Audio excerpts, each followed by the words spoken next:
नमस्कार विद्यार्थी मित्रांनो, तुमचे विदर्भ आयएस अकॅडमीच्या या सरळ सेवेच्या यूट्यूब चॅनलवरती मनापासून खूप खूप स्वागत करतो।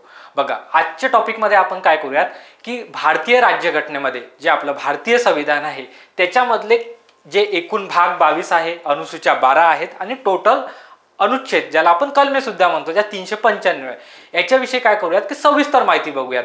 एकूण भाग जे 22 आहे ते 22 भागामध्ये कोणते कोणते टॉपिक्स आहेत, त्याच्यानंतर अनुसूच्या कोणत्या आहेत, जेणेकरून काय होईल सरळ सेवेला वारंवार अशा प्रकारचे प्रश्न विचारले जातात की भाग 1 कशा संबंधित आहे, भाग 4 कशा संबंधित आहे। आणि बघा, आता आपण 22 भागाबद्दल माहिती बघणार आहोत, मग ते 22 भाग टोटल सगळे महत्त्वाचे आहे का? आपल्या अभ्यासाच्या दृष्टिकोनातून महत्त्वाचे, पण परीक्षेच्या दृष्टिकोनातून जे महत्त्वाचे आहे ना त्याच्यावर फोकस आपण करूयात आणि सोबतच त्यामध्ये ट्रिक्सचा वापर करूया, जिथे ट्रिक्सचा वापर करता येईल अशा पद्धतीने आपण ह्या थ्रू आउट द लेक्चर मध्ये जाणार आहोत। ठीक आहे, एक लक्षात ठेवा, याच्या अगोदर आपण एक लेक्चर टाकलं होतं घटना निर्मितीचं। त्याच्यामध्ये काय केलं होतं की आपण पूर्ण जी घटना निर्मिती आहे म्हणजे भारतीय राज्यघटना बनेपर्यंत जो संविधान सभेचा पार्ट आहे, त्याच्यानंतर राष्ट्रध्वज स्वीकृती आहे, घटनेचे वैशिष्ट्य आहे, त्याच्या संबंधित जेवढाही डेटा होता तो आपण मागच्या प्रिव्हियस व्हिडिओमध्ये बघितला आहे। त्याची लिंक मी तुम्हाला आपल्या डिस्क्रिप्शन बॉक्समध्ये देऊन देतो, तिथून तुम्ही तो मागचा व्हिडिओ बघू शकता। त्याच्यामध्ये हे प्रश्न विचारला होता मुलांना की एकूण भाग किती आहे भारतीय राज्यघटनेमध्ये, मग त्याच्यात भरपूर जणांनी बरोबर उत्तर दिले, कोणाचं चुकलं। तर आता बघा, तुम्हाला सांगतो एकूण टोटल जर भाग बघितलं भारतीय राज्यघटनामध्ये तर तुम्हाला त्याचा आन्सर मारावा लागेल 22च, बरोबर?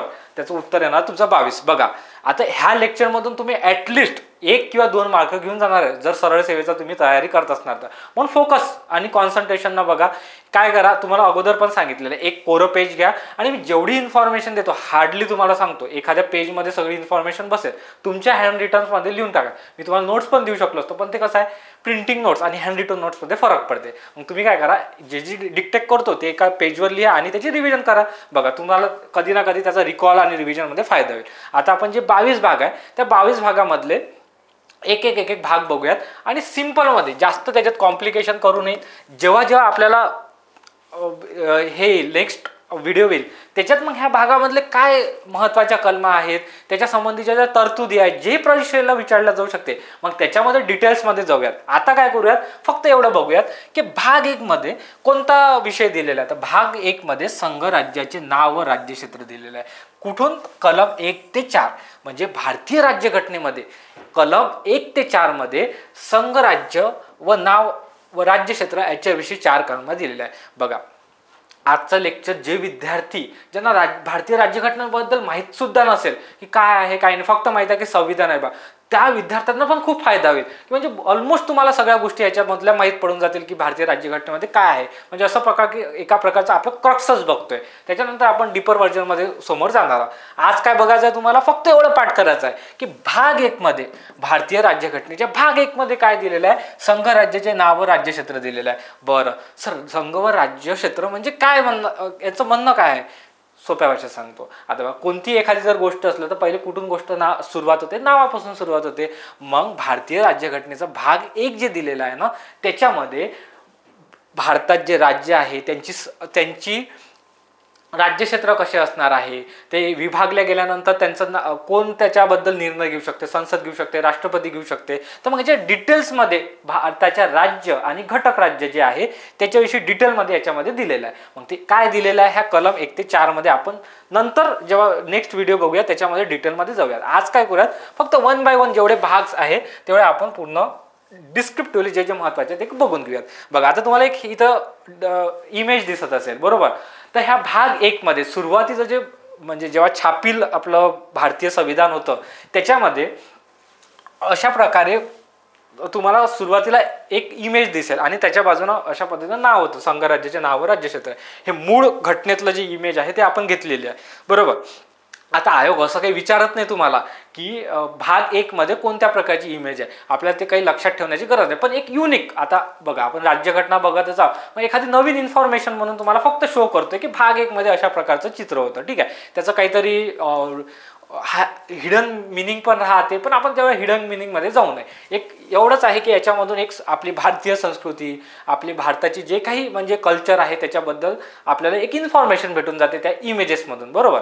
तर आता आपल्याला फोकस काय करायचा आहे, भाग 1 आणि काय टॉपिक दिले आणि त्याच्या संबंधी कलमा किती आहे। ठीक आहे, हा झाला एक भाग 1। त्याच्यानंतर भाग 2, भारतीय राज्यघटनेच्या भाग 2 मध्ये कोणत्या गोष्टी दिलेल्या आहे, तर भारतीय राज्यघटनेच्या भाग 2 मध्ये नागरिकत्वाबद्दल दिलेलं आहे. बरं, मग नागरिकत्वाबद्दल कलम कुठून तर कुठपर्यंत 5 ते 11 पर्यंतच्या जेवढ्या कलम आहे ना त्या नागरिकत्वासंबंधी आहे. ठीक आहे, मग याच्यामध्ये काय दिलेलं आहे की कोण नागरिकत्व स्वीकारू शकतो, कोणाचं नागरिकत्व संपुष्टात येऊ शकते, याच्याविषयी कायदे कोण करू शकतात. तर मग नागरिकत्वाविषयी जेवढेही गोष्टी आहे जे एकेरी नागरिकत्व म्हणतो आपण, तर सगळ्या गोष्टी याच्यामध्ये दिलेल्या आहे. पाकिस्तानमधून जर तुम्ही इकडे आलेला असताना स्थलांतर करून त्याच्याबद्दलचं जे आहे नागरिकत्व वेगळ्या प्रकारचं आहे, कोणत्या कलमानं भेटते, तर सगळ्या गोष्टी ह्या नागरिकत्वामध्ये ह्या टॉपिकमध्ये भाग 2 मध्ये दिलेला आहे. मग तुम्हाला सरळ सेवेला अशा प्रकारचा प्रश्न येतो की नागरिकत्वासंबंधी ज्या तरतुदी आहे राज्यघटनेमध्ये ते कोणत्या भागामध्ये दिलेल्या आहे, भाग 2 मध्ये दिल्या आहे. आणि कोणत्या कलमामध्ये दिल्या असं म्हटलं तर कलम 5 ते 11 मध्ये दिल्या. अशा पद्धतीने तुम्ही म्हणजे डेटा लक्षात ठेवा. त्याच्यानंतर बघा भाग 3 सर्वात महत्वाचा. आपले घटनेचे शिल्पकार जे डॉक्टर बाबासाहेब आंबेडकर होते त्यांनी ह्या मूलभूत हक्काला घटनेचा आत्मा म्हटलेला आहे. बरोबर, म्हणून आणि त्याच्यामधल्या जे तरतुदी आहे तुम्ही ऍक्च्युअल मध्ये जेव्हा वाचणार त्या तरतुदी कलम 12 ते 35 मध्ये दिलेल्या तरतुदी आहे तेव्हा खरोखर तुम्हाला कळेल की खरोखर मूलभूत हक्क हे आपला घटनेचा आत्माच आहे. मग भाग 3 मध्ये तुम्हाला मूलभूत हक्काविषयी दिलेला आहे. म्हणजे जे आपले राईट्स आहे, स्वातंत्र्याचा हक्क असो, धर्मस्वातंत्र्याचा हक्क असो, त्याच्यानंतर तुमचा शिक्षणाचा हक्क असो, सगळ्या गोष्टी याच्यामध्ये तुम्हाला दिलेल्या मूलभूत हक्कामध्ये. मग याचा आपण डीपर काय आहे, भारतीय राज्यघटनेचा अभ्यास करणं खूप सोपी आहे कारण की तुमचा लिमिटेड डेटा आहे. असं काही एकदम अवांतर डेटा तुम्हाला वाचण्याची गरज नाही. सुरुवातीला तुम्हाला घटना निर्मिती आपण बघून घेतले तेवढे पाठ करावं लागते. त्याच्यानंतर भाग बघून घ्यायचे 22 भाग आणि 12 अनुसूच्या, आणि मग त्याच्यामध्ये काय जायचं कलमामध्ये जायचं. वन बाय वन आपण काय करूयात युट्यूब चॅनलवर अशाच प्रकारे आता भाग 3चं मी एक्सप्लेनेशन घेऊन मग त्याच्यात तुम्हाला महत्त्वाच्या सगळ्या कलमा शिकून टाकणार. सध्या लक्षात ठेवा भाग 3 मध्ये काय महत्त्वाचं आहे, मूलभूत हक्क महत्त्वाचा आहे. बरं, भाग 4 मार्गदर्शक तत्वे.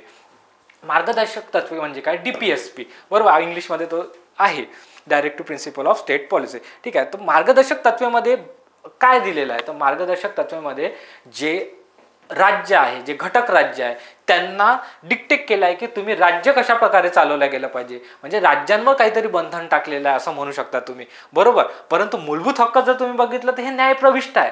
जर ह्या हक्काचं तुम्ही जर उल्लंघन झालं तुमचं कोणाकडून, सरकारकडून, तर त्याच्यासाठी तुम्ही न्यायालयात जाऊ शकता.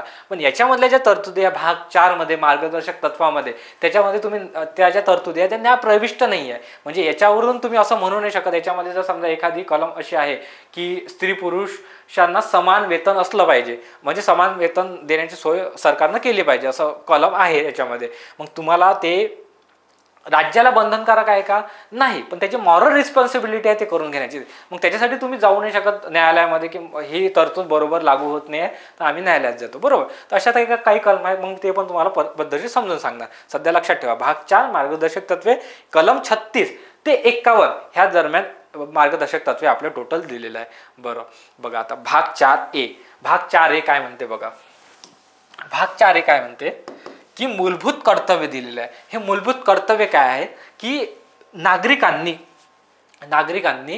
त्यांचे कर्तव्य काय असले पाहिजे की भारत देशामध्ये राहत आहे तर त्यांचं कर्तव्य काय असलं पाहिजे. तर ह्या भाग 4A मध्ये त्या कर्तव्याचे लिस्ट आहे जे दिलेली आहे. ठीक आहे, 51A आणि त्याच्यामध्ये सब कलम आहे 51A पासून तर K पर्यंत. बरोबर, मग आता आपण काय करूयात की याच्या डिटेल्समध्ये नंतर जाऊयात. पण तुम्हाला एक गोष्ट सांगतो, हे मूलभूत कर्तव्य जे होतं ना हे घटनेमध्ये सुरुवातीला नव्हतं. म्हणजे जेव्हा मूळ घटना तयार झाली तेव्हा भाग 4A हे घटनेमध्ये नव्हतं. मग सर हे होतं म्हणजे आलं कधी, तर हे आलं बघा इथे थोडं रॉंग झालं, प्रिंटिंग मिस्टेक झाली. 42वी घटना दुरुस्ती 1976 मध्ये ही जी मूलभूत कर्तव्याचा जो पार्ट आहे, भाग आहे, तो ऍड करण्यात आला. स्वर्णसिंग समिती नावाची समिती होती, इंदिरा गांधी यांच्या काळातली ती गोष्ट आहे. बरोबर, तर तेव्हा काय केलेलं आहे की भाग 4A हे घटना दुरुस्तीनं ऍड झालेला भाग आहे. हे गोष्ट लक्षात ठेवा. ऍट द एंड आपला जेव्हा 22 भाग होईल तेव्हा मी तुम्हाला सांगतोच की घटना दुरुस्तीनं कोणते कोणते भाग ऍड झालेले आहे. पण इथं सध्या लक्षात ठेवा की हे मूळ घटनेमध्ये नव्हतं, हे नंतर 1976 मध्ये जेव्हा 42वी घटना दुरुस्ती झाली. कोणती घटना दुरुस्ती झाली लक्षात ठेवा. अशा प्रकारचा प्रश्न विचारणार तुम्हाला की मूलभूत कर्तव्य हे कोणत्या घटना दुरुस्तीनं ऍड झालं, तर 42वी घटना दुरुस्ती जी 1976 मध्ये झाली त्याच्यानुसार हे हा भाग हा ऍड करण्यात आला. त्याच्या संबंधी 51A कलम आहे, त्याच्यातले सब टॉपिक्स म्हणजे 11 टोटल कलमा दिलेल्या आहे मूलभूत कर्तव्यामध्ये, ठीक आहे. स्वर्णसिंग समितीच्या शिफारशीनुसार हे भाग 4A ऍड करण्यात आलेलं होतं, बरोबर. आता जे पहिले जे 4A पर्यंतचे भाग बघितले, आता तसे तर टोटल 5 भाग आहे, पण आपण त्याला 5 ग्राह्य नाही धरायचे, आपण 4च म्हणायचे, कारण की 4 मधला तो सब पार्ट आहे 4A, बरोबर, जो मूलभूत कर्तव्यावाला आहे. भाग 1 काय बघितला, संघराज्य व त्याची संघराज्यांची नावे व त्याची क्षेत्रे, बरोबर, राज्यांची क्षेत्रे. त्याच्यानंतर 2 नंबर काय बघितलं, नागरिकत्व बघितलं. 3 नंबरवर मूलभूत कर्तव्य बघितले. 4 नंबरवर मार्गदर्शक तत्वे बघितले. आणि त्याच्यातला जो 4A होता, भाग 4A, त्याच्यामध्ये काय बघितलं, मूलभूत कर्तव्य, जे की नंतर ऍड झालं, ह्या गोष्टी बघितल्या. हे 4A पर्यंतचे जे पार्ट आहे ना, याच्यावर वारंवार प्रश्न विचारते. आता इथून जे भाग बघणार आहोत त्याच्यातले काही इम्पॉर्टंट आहे, कशाच्या दृष्टिकोनातून, डायरेक्ट वन लाइनरच्या स्वरूपात म्हणतोय, आणि काही स्किप केले तरी चालते. आता तुम्हाला याच्यासाठी जो भाग 5 आणि 6 मी एकाच याच्यात घेतले. भाग 5 हा संघराज्य संबंधित आहे आणि भाग 6 जो आहे तो घटक राज्याच्या संबंधित आहे. आणि एवढे जेवढ्या कलमा आहे ना, 52 ते 237 दरम्यान आहे हे भाग 4, 5 आणि 6च्या, बरोबर. तर मग तुम्हाला ह्या गोष्टी सध्या याच्या आतमध्ये जे कंटेंट आहे ते तुम्हाला महत्त्वाचं आहे. ह्या भागावर तुम्हाला क्वचितच आला तर आला प्रश्न, तुम्हाला असं विचारू शकते की संघराज्य नावाचा जो भाग आहे तो कितव्या भागामध्ये येतो, क्रमांक विचारला तर भाग 5 मध्ये, आणि घटक राज्य म्हटलं जे आपण राज्य म्हणतो त्यांच्याविषयी म्हटलं जातं ते भाग 6 मारायचं, ठीक आहे. तर आता मी तुम्हाला सांगतो की संघराज्य जे भाग 5 मध्ये येते, तर त्याच्या संबंधी जे आहे ना, त्याच्या संबंधी भाग 5 मध्ये एवढे प्रकरण केलेले आहे, किती 5 प्रकरण केले आहे. मग त्या 5 प्रकरण हे कुठून तर कोणत्या कलमापर्यंत आहे माहित आहे, हे कलम आहे 52 कलम ते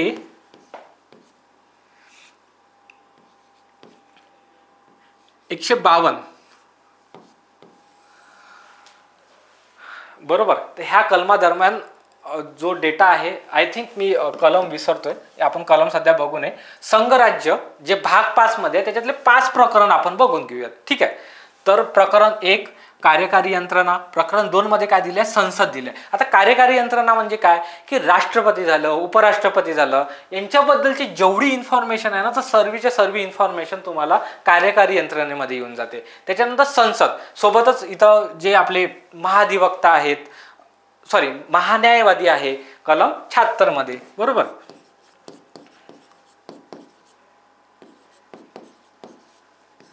भारताचे जे महान्यायवादी असतात, सर्वोच्च कायदा अधिकारी म्हणतो आपण त्याला, तर कलम 76 मध्ये. तर ह्या सगळ्या गोष्टी, राष्ट्रपती उपराष्ट्रपती यांची कार्यकारी यंत्रणा, सगळ्या गोष्टी दिलेल्या आहे. मग त्यांची नियुक्ती असो, त्यांची शपथविधी असो, त्यांना निवडून कशा पद्धतीने दिल्या जाते, त्यांना राजीनामा कोणाला देतात, त्याच्यानंतर त्यांना पदावरून दूर करण्याची पद्धत काय आहे, त्यांची पात्रता काय आहे, अपात्रता काय, सगळ्या गोष्टी कार्यकारी यंत्रणेमध्ये तुम्हाला प्रकरण 1 मध्ये दिसते ह्या भागामध्ये, ठीक आहे.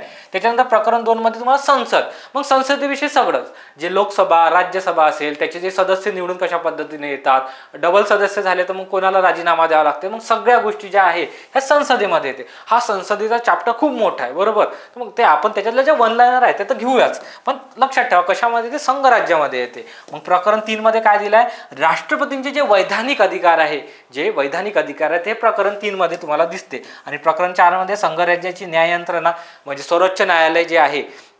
आता आपण संघराज्याबद्दल बोलतोय म्हणून आपल्याला काय येणार आहे की संघराज्याची न्याय यंत्रणा, त्याच्यात काय म्हणजे सर्वोच्च कोण आहे, सर्वोच्च न्यायालय. मग सर्वोच्च न्यायालयाबद्दलची जेवढी इन्फॉर्मेशन असेल, किती न्यायाधीश असतात, त्याच्यानंतर त्यांना निवडून कोण देते, त्या सगळ्या गोष्टी ज्या आहेत, त्यांची पात्रता काय आहे, तर सगळ्या गोष्टी तुम्हाला ह्या प्रकरणांमध्ये दिलेल्या आहे सर्वोच्च न्यायालयाच्या संबंधित. आणि प्रकरण 5 मध्ये काय केलं की भारताचे नियंत्रक व महालेखा परीक्षक, बरोबर, कलम 147 ते 151, बरोबर, मी बरोबर बोललो होतो. 52 ते 152 पर्यंत आपल्या जेवढ्या टोटल कलमा आहे संघराज्याच्या दिलेल्या आहे, ठीक आहे. तर भारताचे नियंत्रक व महालेखा परीक्षक यांच्याविषयी तुम्हाला प्रकरण 5 मध्ये सर्व गोष्टी मिळून जातील, ठीक आहे. तर ह्या सध्या थरली लक्षात ठेवा. भाग 5 मध्ये महत्वाचं काय आहे, संघराज्य, आणि संघराज्यामध्ये 5 प्रकरण आहे. 5 प्रकरणामध्ये कोणते सांगितले, कार्यकारी यंत्रणा, त्याच्यामध्ये राष्ट्रपती उपराष्ट्रपती आणि महान्यायवादी वगैरे त्यांचे सगळं तरतुदी येतात. त्याच्यानंतर संसद, राष्ट्रपतीचे वैधानिक अधिकार,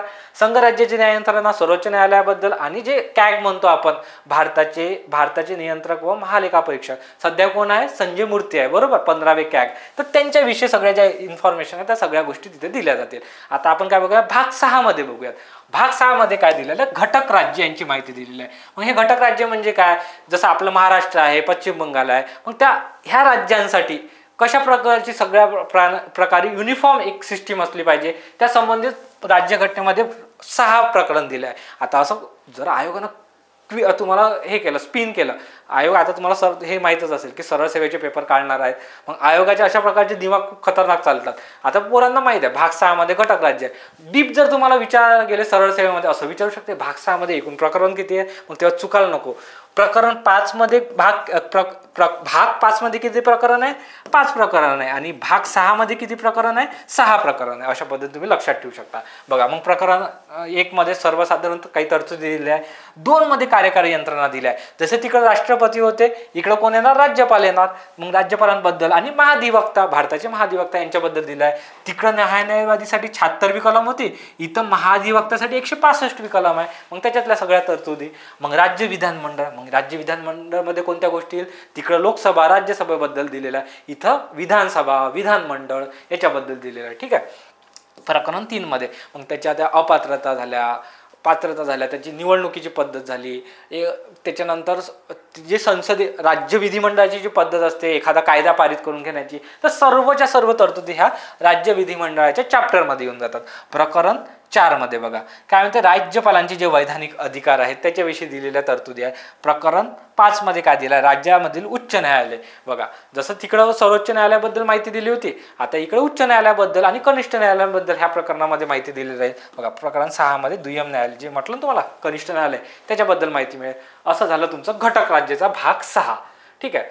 तर भाग 6 पर्यंत तुम्ही जर आले ना, ऑलमोस्ट तुमचं सगळं म्हणजे असं समजा की पॉलिटीचा 50 ते 45% तुमचा पूर्ण डेटा कव्हर होऊन जाते. एवढं इम्पॉर्टंट आहे भाग 6 पर्यंत. मग बाकीचे जे भाग आहे ना त्याच्यामध्ये जास्त तरतुदी नाही आहे, परंतु महत्त्वाचे आपले भाग सगळेच महत्त्वाचे आहे. फक्त सांगतोय की तुम्हाला म्हणजे जास्त कॉम्प्लिकेट नाही आहे किंवा आतमध्ये जास्त डीप जाण्याची तिथे आवश्यकता नाही आहे. मग आता भाग 8 मध्ये, सर भाग 6 झाला, भाग 8 कसा काय आला सांगतो तुम्हाला. बघा, भाग 7 जो होता ना त्याच्यामध्ये जे आता समजा सुरुवातीला तर कलम 1 मध्ये काहीतरी भाग 1 मध्ये तुम्हाला एक हे दिसेल, काय म्हणतात त्याला, घटक राज्यांची नावावर राज्यक्षेत्र म्हटलं. सुरुवातीला ना असे पार्ट्स पाडले होते, group A, group B, group C आणि ग्रुप डी, आणि त्याच्यामध्ये वेगवेगळे राज्य होते. ठीक आहे. आता जसे 28 राज्य आणि 8 केंद्रशासित प्रदेश आहे तसे सुरुवातीला नव्हते. मग त्याच्यामध्ये group A, group B, group C, group D असे पार्ट पाडले होते, आणि त्याच्यामधलेही ग्रुप बी मध्ये जे राज्य होते ना त्यांच्याबद्दल स्पेशल तरतुदी दिल्या होत्या भाग 7 मध्ये. परंतु त्याच्या काही तरतुदी काही दिवसानंतर काही म्हणजे व्हॅलिड नव्हत्या, त्याच्यामुळे घटना दुरुस्ती 7 नंबरची जी घटना दुरुस्ती आहे ते करून काय केलं, तो भाग नंबरचा 7 आहे तो निरसित केलाय. म्हणजे आता भारतीय राज्यघटनेमध्ये भाग 7 हा अस्तित्वात नाही, हे लक्षात ठेवा. मी तुम्हाला डबल सांगतोय, भाग 6 झाल्यानंतर भाग 7 सध्या आपला अस्तित्वात नाही आहे. ते कोणत्या घटना दुरुस्तीनं काढण्यात आलेलं आहे, 7वी घटना दुरुस्ती जी 1956 मध्ये झाली, त्या घटना दुरुस्तीनं ते भाग निरसित म्हणजे वगळण्यात आलेला आहे. म्हणून आपण डायरेक्ट आता भाग 8 बघतोय. भाग 8 मध्ये काय दिलंय, संघ राज्य क्षेत्र, ज्याला युनियन टेरिटरी म्हणतो आपण, केंद्रशासित प्रदेश म्हणतो, त्यांच्याबद्दल सगळी माहिती दिलेली आहे कलम 239 ते 242 दरम्यान. ठीक आहे. त्याच्यानंतर पंचायती भाग 9 मध्ये दिलेला आहे बरोबर. तर आता याची कलमा किती आहे, तर 243 ते 243 ओ. 243 मध्ये सगळ्या गोष्टी आहे बरोबर. आता मी तुम्हाला नेक्स्ट सांगतोच तशा गोष्टी. पंचायती ह्या भाग 9 मध्ये दिलेला आहे बरोबर. पण ही घटना दुरुस्तीने ऍड नाही झालेली, हे अगोदरच होतं. ठीक आहे. तर तुम्हाला एक सेकंड बरोबर. भाग 9 पंचायती, तर हा जो पार्ट आहे हा सुद्धा पार्ट तुम्हाला घटना दुरुस्तीनं ऍड केलेला दिसतो. तर ही घटना दुरुस्ती कोणती आहे माहिती आहे का, 42वी घटना दुरुस्ती नसून, ही जी 42वी घटना दुरुस्ती नसून ही घटना दुरुस्ती 73वी घटना दुरुस्ती जी 1900 एक सेकंड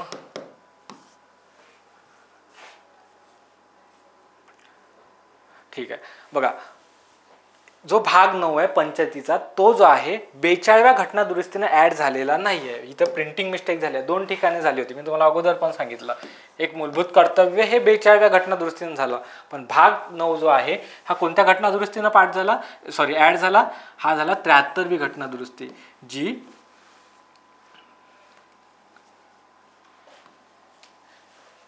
एक सेकंद ठीक आहे. 73वी घटना दुरुस्ती 1992 नुसार, बरोबर, 73वी घटना दुरुस्ती 1992 नुसार ही पंचायतीचा जो भाग 9 आहे तो ऍड करण्यात आलेला होता. मग याच्यामध्ये काय दिलेलं आहे की जेवढी ग्रामपंचायत झाली त्याला घटनात्मक दर्जा देण्यात आलेला आहे, त्याची निवडणूक झाली, त्या संबंधित सगळ्या ज्या गोष्टी आहे ग्रामसभा वगैरे, तर ह्या पार्टमध्ये येऊन जातात. ठीक आहे. त्याच्यानंतर भाग 9 ही जी घटना, ही जो पार्ट आहे कोणत्या घटना दुरुस्तीने ऍड झाला, 74व्या. 9 नंबरची कोणत्या झाली, 9 नंबरची कोणत्या घटना दुरुस्तीने झाली ऍड, ते झाली 73व्या घटना दुरुस्तीने ऍड झाली. इथं 42 दिलेलं आहे, 73व्या घटना दुरुस्तीने झाली. आणि भाग 9 हे झाला 74व्या घटना दुरुस्तीनुसार. ठीक आहे. कलमा कोणत्या, 243A-P ते 243G पर्यंत. ठीक आहे. आता बघा भाग 9B जो आहे ना, हा जो भाग 9B जो आहे हा घटना दुरुस्तीने ऍड झाला. कोणत्या घटना दुरुस्तीने ऍड झाला, 97वी घटना दुरुस्ती 2011 मध्ये ऍड झाला. ठीक आहे. त्याच्यात कशाच्या तरतुदी दिल्या, सहकारी संस्थेबद्दल जेवढे तरतुदी आहे त्या दरम्यान सहकारच्या संबंधित जेवढ्या तरतुदी ऍड करण्यात आलेल्या आहे त्या सगळ्या ह्या 243ZH ते 243ZT दरम्यान ऍड केलेलं आहे. ठीक आहे. आता बघा भाग क्रमांक 10. भाग क्रमांक 10 मध्ये काय दिलं आहे, अनुसूचित क्षेत्रे आणि आदिवासी क्षेत्रे याच्याबद्दलचं जे प्रशासन कशाबद्दल चालवलं जाईल त्या सगळ्या तरतुदी याच्यामध्ये दिलेल्या आहे. कलम 244 आहे त्याच्या संबंधित आहे. ठीक आहे. डायरेक्ट भाग 10 कलम 244 कशा संबंधित आहे, अनुसूचित क्षेत्रे म्हणजे जे राष्ट्रपतीद्वारे घोषित करण्यात आलेल्या अनुसूचित क्षेत्रे आणि आदिवासी क्षेत्रे त्याचं प्रशासन कसं चाललं जाईल त्याच्याबद्दलच्या ज्या काही तरतुदी असेल त्या भाग 10 मध्ये दिल्या आहे. बरोबर. भाग 11 केंद्र राज्य संबंध. बरोबर. केंद्र आणि राज्यांचा संबंध कशा पद्धतीने असले पाहिजे, मग त्यांचे कायदेविषयक संबंध झाले, प्रशासनिक संबंध झाले, आर्थिक संबंध झाले, तर मग ह्याच्यामध्ये तुम्हाला भाग 11 मध्ये 245 ते 263 दरम्यान तुम्हाला दिसून जाईल. ठीक आहे. भाग 11 मध्ये मग परंतु आता बघा केंद्र राज्य संबंध मी तुम्हाला म्हटलं, परंतु केंद्र राज्याचे कायदेविषयक संबंध आणि प्रशासकीय संबंध हे भाग 11 मध्ये येते. बरोबर, हे लक्षात ठेवा. आणि जर तुम्हाला वित्तीय संबंध म्हटले तर आता मी भाग 12 मध्ये सांगतोच, पण तुमचे जे वित्तीय संबंध आहे केंद्र राज्य संबंधाचे ते याच्यामध्ये भाग 12 मध्ये इन्क्लूड आहे. ठीक आहे. आणि याच्यात प्रकरण किती आहे, प्रकरण 1, प्रकरण 2 आणि प्रकरण 1. म्हणजे असं म्हणायचं आहे की भाग 11 मध्ये प्रकरण 1 मध्ये कायदेविषयक संबंध आहे, भाग 11 मध्ये प्रकरण 2 मध्ये प्रशासकीय संबंध आहे आणि वित्तीय संबंध हे भाग 12 मध्ये येते. ठीक आहे. ते सुरुवातीनंतर तुम्हाला लक्षात येईलच. आणि त्याच्या कलमा सुद्धा दिलेला आहे. 245 ते 55 दरम्यान कायदेविषयक आहे, समोरच्या 56 ते 63 प्रशासकीय संबंध आहे आणि वित्तीय 268 ते 293 दरम्यान आहे. ठीक आहे. ह्या बघा तुम्ही हे नोट डाऊन करून ठेवा. एका वेळेस जर मी तुम्हाला सांगतोय ना तर सगळ्या गोष्टी एका दमानं आपले पाठ नसते होत. तुम्ही जर हँड रिटन लिहून ठेवत असणार, ते नोट डाऊन करून ठेवत असणार तर तुम्हाला त्याचा फायदा होईल आणि रिकॉल सुद्धा होईल. ठीक आहे. आता बघा याच्यामध्ये भाग 12 मध्ये तुम्हाला काय दिलेलं आहे, कलम 264 ते 300 दरम्यान तुम्हाला ह्या सर्व तरतुदी दिल्या आहे. काय दिलेलं आहे, वित्त व्यवस्था, मालमत्ता, संविधानी दावे. आता तुम्हाला मी म्हटलं होतं अगोदर की काही भाग आपल्याला लक्षात ठेवण्याची गरज नाही आहे, मग त्याच्यातला हा भाग आहे की एवढं आपल्याला डीपमध्ये जाण्याची काही गरज नाही आहे. ठीक आहे. फक्त एवढं लक्षात ठेवा की वित्त व्यवस्थेसंबंधी काहीतरी दिलेलं आहे आणि एखाद्या वेळेस स्किपही झालं तुमच्या ज्याने नाही लक्षात राहिलं तरी काही घाबरायची गरज नाही, कारण की सुरुवातीचेच भाग एवढे इम्पॉर्टंट आहे, त्याच्यावरच वारंवार आयोग आणि सरळ सेवेमध्ये प्रश्न विचारला जात आहे. बरोबर. आणि भागाच्या समोर बघा हे नटराजची जी मूर्ती आहे ना, तेव्हा मूळ घटनेमध्ये अशा प्रकारे ते सुरुवातीला चॅप्टरच्या सुरुवातीला अशा प्रकारे तिथे डिझाईन होती. ठीक आहे. भाग 13 काय म्हणते, भारताच्या राज्य क्षेत्रातील व्यापार, वाणिज्य आणि व्यवहार संबंध. सर्वात इम्पॉर्टंट, राज्य क्षेत्रातील व्यापार आणि वाणिज्य आणि व्यवहार संबंध याच्या संबंधी भाग 13 मध्ये सर्व तरतुदी दिलेल्या आहे. पण कलम 301 ते 307 सर्वात इम्पॉर्टंट सांगतो मी तुम्हाला की म्हणजे अशा प्रकारे ना तुम्ही सरळ सेवेचे जर पेपर चाळून बघितले ना, कितीतरीदा हे अशावर प्रश्न विचारलेला आहे की भारताच्या राज्यक्षेत्रातील व्यापार वाणिज्य आणि व्यवहार संबंध कोणत्या कलमात दिलेला आहे, तर कलम 301 ते 307 मध्ये दिलेला आहे, जे की भाग 13 मध्ये आहे. विसरू नका बरं का, हा टॉपिक खूप महत्त्वाचा आहे. संघराज्य आणि राज्य यांच्या नियंत्रणाखाली असलेली सेवा, जे लोकसेवा आहे, राज्यसेवा आहे, आपली UPSC MPSC जे कमिशन्स आहे, या सगळ्या ज्या गोष्टी आहे ना, याच्यामध्ये भाग 14 मध्ये तुम्हाला दिसून येते. अखिल भारतीय सेवा ज्याला म्हटल्या जाते, तर 308 ते 323 दरम्यान. मग याच्यातच सगळ्या त्या गोष्टी दिल्या. UPSC कमिशन, त्याचे मग किती सदस्य असले पाहिजे, बहुसदस्यीय आहे का, त्याची नियुक्ती कशा पद्धतीने केली जाते, त्यांची पदावधी किती असते UPSCच्या अध्यक्षांची, मग सगळ्या गोष्टी ह्या भाग 14 मध्ये दिलेल्या आहे. बरोबर, म्हणजे UPSC आणि MPSC काय आहे, हे घटनात्मक आयोग आहे, हे लक्षात ठेवा. आणि ह्याच गोष्टी ह्याच भाग 14 मध्ये दिलेल्या आहे तुम्हाला. भाग 14A. बरोबर, बघा जसं मी तुम्हाला म्हटलं, भाग 4 होता, 4A ॲड केला 42व्या घटना दुरुस्तीनं, त्याच्यामध्ये मूलभूत कर्तव्य आले. तशाच पद्धतीनं भाग 14A हा 42व्याच घटना दुरुस्तीनं ॲड करण्यात आला, त्याच घटना दुरुस्तीनं ॲड करण्यात आला. ठीक आहे, 42व्या घटना दुरुस्तीने 1976 मध्ये भाग 14A ॲड करण्यात आले. काय ॲड करण्यात आलं की न्यायाधिकरणे काय असतात, ट्रिब्युनल्स असतात. बघा, प्रत्येक गोष्ट जर कॉन्फ्लिक्ट झाली आणि प्रत्येक गोष्टीसाठी तुम्ही सर्वोच्च न्यायालयामध्ये जाणार आहे का, प्रत्येक गोष्टीसाठी उच्च न्यायालयामध्ये जाणार आहे का, नाही. तर त्याच्यासाठी काय केलं आहे, ट्रिब्युनल्स तयार केलेलं आहे. म्हणजे ज्युडिशरीज प्रकारचा एक पार्ट आहे, परंतु तिथं वेळोवेळी तुम्हाला जर आवश्यकता असेल, ग्रीन ट्रिब्युनल्स असते. त्याच्यानंतर बघा, आता MPSCची जे गट कची आपली टायपिंगचा जो इश्यू होता, तो पण न्यायाधिकरण जे आहे MPSC रिलेटेड तिथे गेलं होतं, त्याला ट्रिब्युनल्स म्हणतात इंग्लिशमध्ये. तर हा जो पार्ट आहे ना, 323A आणि 323B मध्ये नंतर 42व्या घटना दुरुस्तीनंतर हा भाग ॲड करण्यात आला. ठीक आहे, ही गोष्ट तुम्ही लक्षात ठेवा. 15 भाग सर्वात इम्पॉर्टंट. आता सर म्हणा तुम्ही सर्वच इम्पॉर्टंट सांगताय.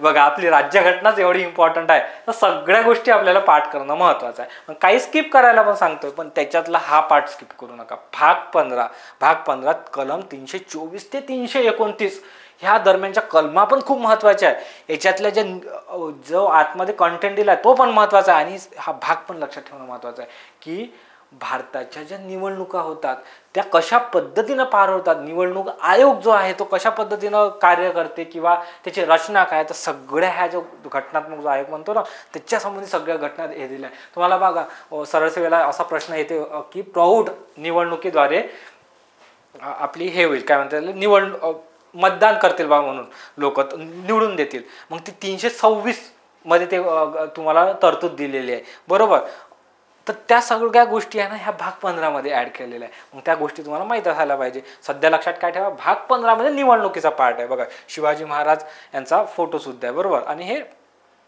आय थिंक अकबरांचा फोटो आहे. हो, आय थिंक अकबरांचा फोटो आहे. ठीक आहे, शिवाजी महाराजांचा असं म्हणजे निवडणुकीचा जो चॅप्टर होता त्याच्यावर त्यांचा फोटो होता. ठीक आहे, विवेक्षित वर्गासंबंधी विशेष तरतुदी भाग 16 मध्ये दिलेला आहे तुम्हाला. बरोबर, आणि कलम 330 ते 342. सर, हे भाग 16 विवक्षित वगैरे बघा, तुम्हाला सांगतो 371 नंबरची कलम नाही, 371 नंतर येते. ठीक आहे, याच्यामध्ये तुम्हाला ह्या पार्ट्स येते की अनुसूचित जाती आणि जातीच्या आणि अनुसूचित जमातीच्या वर्गांसाठी जे आरक्षण आहे, राजकीय आरक्षण आहे, हे तुम्हाला ह्या कलमामध्ये दिसून येते. 330 ते 342च्या दरम्यान ज्या कलमा आहे. ठीक आहे, आणि लेटेस्ट आता जो MPSCचा राज्यसेवेचा पेपर झाला याच्यावर 335 वर तुम्हाला प्रश्न विचारलेला होता. अँग्लो इंडियनच्या थोड्याशा तरतुदी याच्यामध्ये दिलेल्या आहे. तर हा पार्ट त्या संबंधित आहे, विवक्षित वर्गासंबंधी विशेष तरतुदी, म्हणजे अनुसूचित जाती जमाती आणि अँग्लो इंडियन्स, आणि अजून काही त्याच्यात मार्गदर्शक तत्व वगैरे त्यांच्याबद्दल इन्फॉर्मेशन दिलेलं आहे भाग 16 मध्ये. ठीक आहे, तर त्या गोष्टी तुम्ही बघून घ्या. विवक्षित वर्गासंबंधी विशेष तरतुदी मी सांगणारच आता डिटेलमध्ये, पण भाग जोड्या लावा, रिकाम्या जागा, त्याच्या दृष्टिकोनातून तसं पाठ ठेवा. भाग 7 मध्ये काय दिलं आहे, राजभाषा नावाचं चॅप्टर आहे, कलम 343 ते 351 पर्यंत. मग याच्यामध्ये काय दिलेलं आहे माहिती आहे का, तुम्हाला ज्या भाषा आहेत, बघा संघराज्याची भाषा कशी असली पाहिजे, याच्यात 4 प्रकरण आहे. ठीक आहे, ह्या भागामध्ये भाग 17 मध्ये याच्यामध्ये काय, संघराज्याची भाषा कशी असली पाहिजे म्हणजे काय, तर जे आपलं केंद्र सरकार आहे त्याची व्यवहाराची भाषा कशी असली पाहिजे, इंग्रजी असली पाहिजे, कोणत्या वर्षापर्यंत राहील, त्याच्यासाठी आयोग असला पाहिजे का, मग ह्या सगळ्या तरतुदी संघराज्याची भाषा ह्या टॉपिकमध्ये.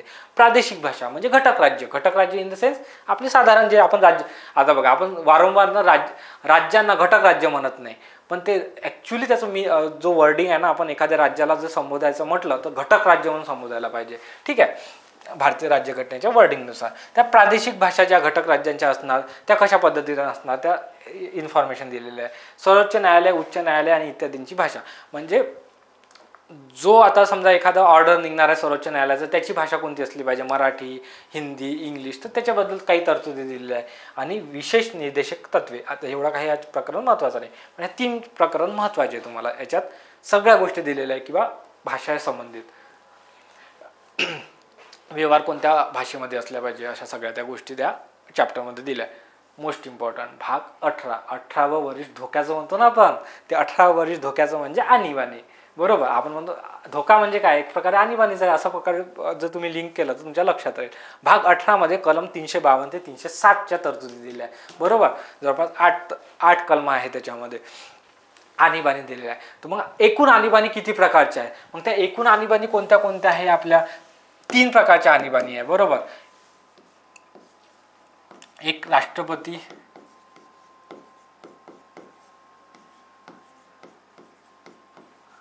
राजवट आहे, त्याच्यानंतर राष्ट्रीय आणीबाणी आहे,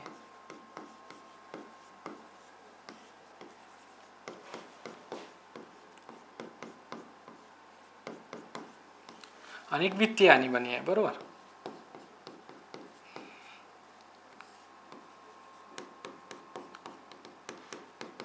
बरोबर. जे पहिली राष्ट्रीय आणीबाणी आहे ती त्याच्यात 352 कलममध्ये दिलेलं आहे. राष्ट्रपती राजवट 356 मध्ये दिलं आहे आणि आणीबाणी जे आर्थिक आणीबाणी आहे 360 मध्ये दिलेलं आहे. मग याच्या संबंधी ज्या राष्ट्रीय आणीबाणी, तर कोणत्या परिस्थितीमध्ये राष्ट्रीय आणीबाणी लागू शकते, राष्ट्रपती राजवट कोणत्या परिस्थितीमध्ये राष्ट्रपती राजवट लागू शकते त्याच्या तरतुदी, आणि वित्तीय आणीबाणी कोणत्या स्थितीत लागू शकते अशा कलम 360 मध्ये दिलं आहे. मग सगळी इन्फॉर्मेशन तुम्हाला भाग 18 मध्ये आणीबाणी संबंधित दिसून येते. म्हणूनच तर म्हणतो आपण की सर्वात इम्पॉर्टंट गोष्ट आहे की जर समजा आपल्या तर एवढे केंद्राकडे पॉवर दिलेले आहे ह्या आणीबाणीमुळे, सुरुवातीला देण्यात आले होते त्याच्यामुळेच तर आपली 1976 मधली आणीबाणी लागली होती. ठीक आहे, एकूण किती आणीबाणी लागल्या तुम्ही कमेंट बॉक्समध्ये मला कळवा, तुमची चेक करतो की खरंच तुम्हाला ह्या गोष्टी तुम्ही वाचत आहे का, काय करत आहे. ठीक आहे, तर एकूण सांगून देतो उत्तर, एकूण 3 आणीबाणी लागल्या होत्या. ठीक आहे, तर त्या सगळ्या तरतुदी कशावर लागतात कशा नाही तर त्या तुम्हाला त्या भागमध्ये भेटून जातात. 19 मध्ये घटना भाग 8 काय बोललो मी, भाग 18 मध्ये तुम्हाला सगळ्या गोष्टी दिसून जातात. ठीक आहे, ठीक आहे. बघा घटना दुरुस्ती, आता भाग 20 मध्ये तुम्हाला काय मिळेल, कलम 368. बघा आपण भारतीय राज्यघटना लवचिक आहे म्हणतो. बरोबर, मग भारतीय राज्यघटनाकर्त्यांनी काय केलेलं आहे तर घटना दुरुस्ती नावाचा एक चॅप्टर टाकलेला आहे. त्याच्यामध्ये काय की ज्या तरतुदी जर चेंजेस करायच्या असल्या केंद्र सरकारला तर मग ते संसदेच्या मान्यतेनुसार तुम्ही करू शकता. मग त्याच्यात 2 प्रकारच्या घटना दुरुस्ती आहे, एक साध्या बहुमताद्वारे, एक विशेष बहुमताद्वारे, आणि एक विशेष प्लस राज्यांच्या अनुमतीद्वारे 50%. तर अशा प्रकारे 3 प्रकारच्या ॲक्च्युली 2च प्रकारच्या घटना दुरुस्ती मानल्या जातात, पण त्यात आहेत 3. ठीक आहे, तर भाग 20 मध्ये तुम्हाला घटना दुरुस्तीचा जो पार्ट आहे तो दिसून जाते. तर कशा संबंधी आहे, कलम 368 मध्ये दिलेला आहे. अस्थायी संक्रमणकालीन व विशेष तरतुदी भाग 21 मध्ये दिल्या 369 ते 392. या 371 वगैरे नाही का ते आपल्या विशेष तरतुदी दिल्या आहे, नागालँड, आसाम, सिक्कीम ह्या याच्यासाठी 371 नंबरची कलम आहे बघा याच्यामध्ये. तर ह्या सगळ्या ज्या अस्थायी आणि संक्रमणकालीन विशेष तरतुदी आहेत भाग 21 मध्ये तुम्हाला दिसणार. ओके, बघा भाग 22 काय म्हणते, भाग 22 मध्ये तुम्हाला संक्षिप्त नाव, भारताचं नाव काय असेल अशा पद्धतीने तुम्हाला शॉर्टमध्ये त्या गोष्टी दिलेल्या आहे. प्राधिकृत हिंदी पाठ व निरसने ह्या सगळ्या गोष्टी तुम्हाला भाग 22 मध्ये मिळून जातील 393 ते 395 कलमा दरम्यान. म्हणजे आपली लास्ट जी कलम आहे भारतीय राज्यघटनेची ते कोणती आहे, 395.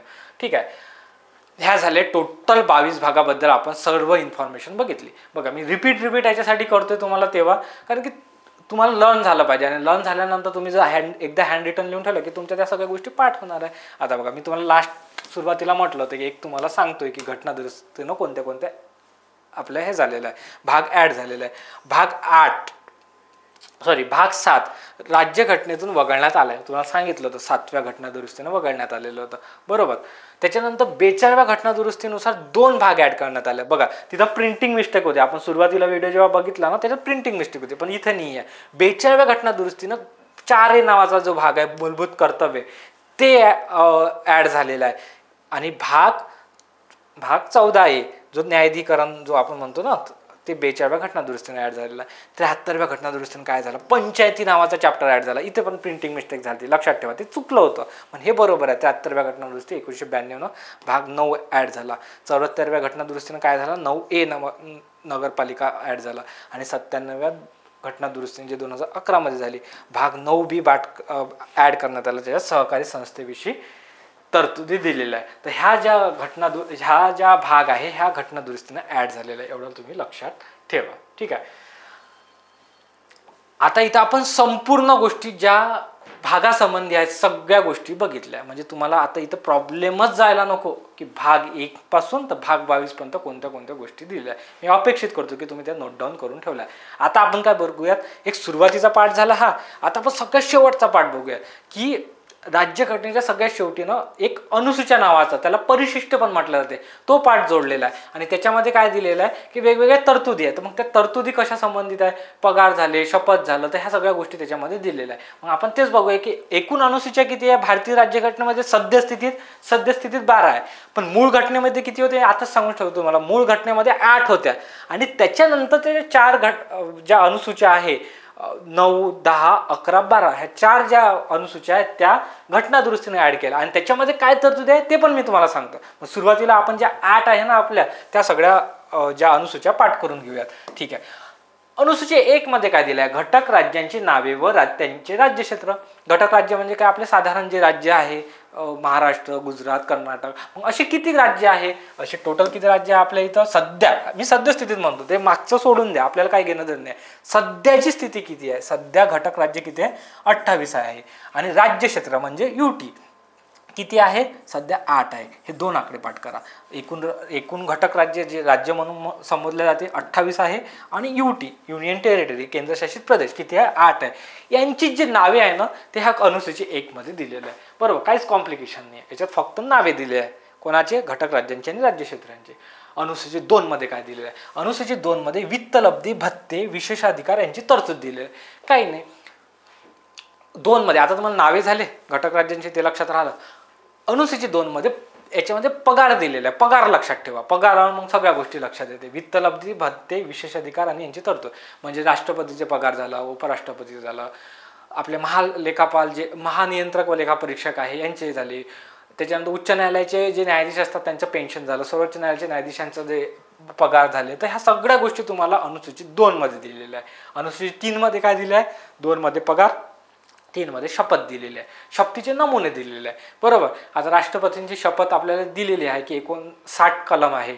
59 नंबरची कलम काय म्हणते की राष्ट्रपतीची शपथ दिलेली आहे त्याच्यामध्ये. मग तो शपथीचा नमुना जो आहे ना तो इथे तुम्हाला प्रॉपर पद्धतीने दिलेला आहे. मग अशा पद्धतीने राज्यघटनेमध्ये ज्या ज्या व्यक्तींबद्दल असं म्हटलं असेल की त्यांच्या शपथेबद्दल जर तिथे आलं असेल तर मग तुम्हाला त्याचे जे नमुने आहेत ते ह्या अनुसूची 3 मध्ये दिलेले आहे. तिथे छापलेले नाही, इथे छापले आहे ते. ठीक आहे. अनुसूची 4 मध्ये काय दिलेलं आहे, राज्यसभेत नेमून दिलेल्या जागांची तरतूद, बरोबर. राज्यसभेमध्ये एखाद्या घटक राज्याची किती सदस्य असायला पाहिजे, किती सदस्य आहे, तर त्याची जे लिस्ट आहे ना ते 4 मध्ये दिलं आहे राज्यसभेच्या जागा. जसं आता तुम्ही महाराष्ट्राची जर गोष्ट केली तर एकूण राज्यसभेत जागा किती आहे, 19 जागा आहे, बरोबर. 19 जण आपल्या महाराष्ट्राचे तिथं रिप्रेझेंट करतात. मग ते 19 जागा आहेत महाराष्ट्राच्या. ह्या ज्या गोष्टी आहे ह्या 4 मध्ये दिल्या अनुसूची, बरोबर. अनुसूची 5 मध्ये काय दिलं आहे बघा, अनुसूचित क्षेत्रे व अनुसूचित जमाती यांचे प्रशासन व नियंत्रण याबाबत, बरोबर. यस, अनुसूचित क्षेत्रे आणि अनुसूचित जमाती यांचे प्रशासन म्हणजे जे ST क्षेत्र आहे त्यांचं प्रशासन, बरोबर. परंतु ह्या 2 आपल्या अनुसूच्या, अनुसूची 5 आणि 6, तर मी तुम्हाला अनुसूची 5 पहिले सांगतो. तर ह्या अनुसूचीमध्ये माहिती आहे का, आमित रिमी म्हणजे काय, आसाम, मेघालय, त्रिपुरा, मिझोरम ही जे 4 राज्य आहे ना हे लक्षात ठेवा बरं. अमित त्रिमी, हे अमित त्रिमी तुम्ही ट्रिक आहे बरं. अमित त्रिमी अक्षराकडे नका जाऊ, तुम्हाला जे कंटेंट आहे त्याच्याकडे लक्ष द्या. बघा, आसाम, मेघालय, त्रिपुरा आणि मिझोराम ह्या 4 राज्य वगळता इतर ठिकाणी जे अनुसूचित क्षेत्रे जे आहे राष्ट्रपतींनी घोषित केले आहे त्यांच्या प्रशासनासंबंधित काय काय तरतुदी असायला पाहिजे त्या अनुसूचित 5 मध्ये दिल्या आहे. आणि अनुसूचित 6 मध्ये काय दिलं माहिती आहे का, फक्त हे राज्य अमित त्रिमी जे तुम्हाला सांगितलं आसाम, मेघालय, त्रिपुरा, मिझोराम त्या राज्यांच्या आदिवासी क्षेत्रांच्या प्रशासनाबाबत माहिती दिली आहे अनुसूचित 6 मध्ये, तरतुदी दिली आहे. बरोबर. अनुसूचित 7 सर्वात इम्पॉर्टंट अनुसूची सांगतोय. केंद्र व राज्य यांच्या अधिकारांच्या विभागणी विषयाची 3 सूची दिल्या आहे. संघ सूची, राज्य सूची आणि समवर्ती सूची, जे आपण वाचतो वारंवार त्याच्यातले जे टॉपिक्स असतात ते जे आहे ना अनुसूचित 7 हे याच्यामध्ये दिले आहे. बरोबर. 247 नंबरची कलम याच्या संबंधित आहे. बरोबर, लक्षात ठेवा. केंद्र व राज्य यांच्या अधिकारांच्या संबंधित विभागणी यांची 3 सूची दिलेल्या आहे. बरोबर. त्या 3 सूच्याबद्दल तुम्हाला जे माहिती आहे संघ सूची, राज्य सूची आणि समवर्ती सूची हे अनुसूचित 7 मध्ये दिलेलं आहे. अनुसूचित 8 मध्ये काय दिलं आहे बघा, घटनेने मान्यता दिलेल्या भाषांची यादी. म्हणजे अधिकृत भारतीय राज्यघटनेच्या भाषा किती असायला पाहिजे, म्हणजे किती भाषा अधिकृत आहे भारतीय राज्यघटनेनुसार त्या भाषेच्या यादी दिलेली आहे तुम्हाला अनुसूचित 8 मध्ये. मग कोणत्या भाषा आहे बघा, त्याच्या अगोदर एक पॉईंट सांगतो. जेव्हा मूळ घटना होती, आता बघा मी मूळ घटना का बरं म्हणतो की 1951 मध्ये जेव्हा आपले घटना बनली तेव्हापासून तर आतापर्यंत काही ना काही बदल तर होतच आले ना, काही घटना दुरुस्ती झाल्या. तर सुरुवातीला मूळ घटनेमध्ये तुम्हाला प्रश्न विचारते म्हणून तुम्हाला सांगतोय की मूळ घटनेमध्ये तुम्हाला किती भाषा होत्या, 14 भाषा होत्या. आणि सद्यस्थितीत किती भाषा आहे, तर सद्यस्थितीत 22 भाषा आहे. आता तुम्हाला असं विचारू शकते की भारतीय राज्यघटनेच्या अधिकृत भाषा किती आहे सद्यस्थितीत, तर उत्तर काय म्हणायचं, 22 म्हणायचं. आणि मूळ घटनेत विचारलं तर भाषा 14 मारायच्या. ठीक आहे. मग त्या कोणत्या भाषा आहेत ह्या, असा जर प्रश्नाला चुकायला नको. बघा, मूळ घटनेत आसामी, बंगाली, मल्याळम, पंजाबी, तेलुगू, उडिया, संस्कृत, कन्नड, मराठी, तमिळ, हिंदी, गुजराती, काश्मीरी, उर्दू ह्या 14 भाषांचा समावेश होता.